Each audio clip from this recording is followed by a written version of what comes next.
ఎందుకంటే నాకు బాధ అవుతుంది. నేను ఇంత మంచిగా చేయాలని కూడా నాకు మొత్తం చేయాలంటే నాకు కూడా బాధ. మీరు సార్ మీరు తప్పు చేస్తున్నారు, ఇట్లా చేయండి. మీరు తప్పు చేస్తున్నారు, ఇట్లా చేయండి.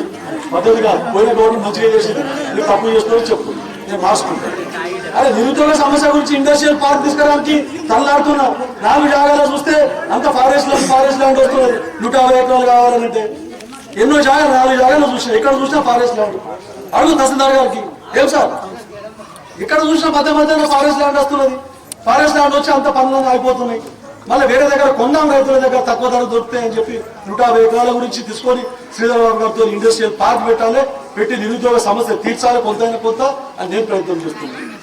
గత పాలకులు ఏం చేసిండ్రు, ఏడ అగ్గం దొరుకుతుంది, ఏడ అన్నదమ్ముల పంచాయతీ ఉన్నది, ఏడ భూమి ఉన్నది, ఏడ ఎట్లా పెట్టాలి, పోలీసు వాళ్ళు పెట్టాలి, ఎలగొట్టాలి, పోలీసు వాళ్ళు పెట్టాలి, ఎలగొట్టాలి, బినామీ పేర్ల మీద రిజిస్ట్రేషన్ చేసుకోవాలి. తెలియదా? రియల్ ఎస్టేట్ దాదా తప్ప ఇంకేం చేసిండే చెప్పు నాకు. రమ్మనుడు ముఖంలో రమ్మనుడి చెప్పు, తయారు నేను కావాలంటే ఏంటంటే ఛాలెంజ్. కాబట్టి ఎక్కడైనా నీళ్లు నిజంగా రాకపోతే అమ్మ చెప్పండి, అధికారులు పంపిస్తాం, నీళ్ళు వచ్చే విధంగా కృషి చేస్తాం. ఇక మిషన్ భగీరథ మీరే తెలుసుకోండి. మిషన్ భగీరథ నీళ్లు ఎన్ని ఇళ్ళకి వస్తున్నాయో లెక్క చూసి నాకు లెక్క చెప్పు. అనంత సాగర్లో ఎన్ని ఇంటింటికి నల్ల ఎన్ని జాగాలు ఉన్నాయో నాకు చెప్పు. పొయ్యింట్లో దింపితే నల్ల వస్తుందట. పద్మదేవేంద్ర రెడ్డి బై ఎలక్షన్లో కిషన్ రెడ్డి సార్ చనిపోయినాక చెప్పిపోయింది. అమ్మలు అక్కలు కడవ తీసుకొని ఆడ బయట కనిపించకూడదు, మొత్తం నల్ల దింపగానే పోయింట్లో నీళ్ళు వస్తాయని చెప్పిపోయింది. దాని దగ్గర ఇంకా రికార్డు మనకు కావాలంటే రమ్మని ఏడా ఏ పోయింట్లో నల్ల వస్తుందో, ఏ తల్లి ఏ అక్క కడవ లేకుండా బయటికి పోతుందో చెప్పానండి. నేనే ముక్కు నేలకు రాస్తా. అది కాదు మీరు మేము అని విమర్శించుకుంటే కాదు.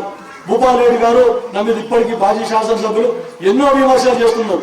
ఆడ కమిషన్ తినిపోయాడు, ఈడ కమిషన్ తినిపోయాడు. ఆ భూమిలో రమ్మన్ ఒక్క పైసా ఆడని కమిషన్ తినదుంటే మేము కాదు, ఇప్పటి నుంచి కాదు, మా కిష్టారెడ్డి గారి ఫ్యామిలీ నుంచి ఇప్పటిదాకా నేను జడ్పీటీసీగా చేసిన, ఎంపీపీగా చేసిన, ఎమ్మెల్యేగా చేస్తున్నా.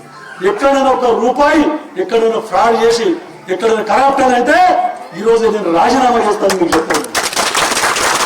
సమానం ఇలాగా కాదు, మేము అక్రమంగా భూములు సంపాదించుకున్నాం.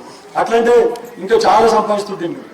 కాబట్టి మీరు మేము అని విమర్శ ప్రతి విమర్శ కాదు.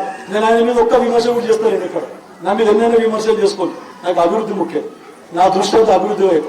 ఎట్లా 4 ఏళ్ళు ఎట్లా పైసలు తీసుకురావాలి, మంత్రుల దగ్గరికి ఎట్లా పోవాలి, ముఖ్యమంత్రికి ఎట్లా ఒప్పియాలి, ఆ తర్వాత మళ్ళీ మర్చిపోతా. ఈ రోజు నాకు ఇంటెలిజెన్స్ వాళ్ళు చెప్పారు ఇంతకు ముందు, సార్ ఏమేమి పనులు కావాలో ముఖ్యమంత్రి వస్తున్నాడంట, మనకి మేజర్ ఏమేమి పనులు ఉన్నాయంటే ఇప్పుడు గడవలో చెప్తే కాదు, అన్ని ఆలోచించి డీటెయిల్గా చెప్తా. ముఖ్యమంత్రి గారు కూడా మన నియోజకవర్గానికి రానికి రెడీ అయిందంట. నేను అసెంబ్లీ అప్పుడు నేను అడిగితే సంక్రాంతి తర్వాత వస్తా అని చెప్పారు.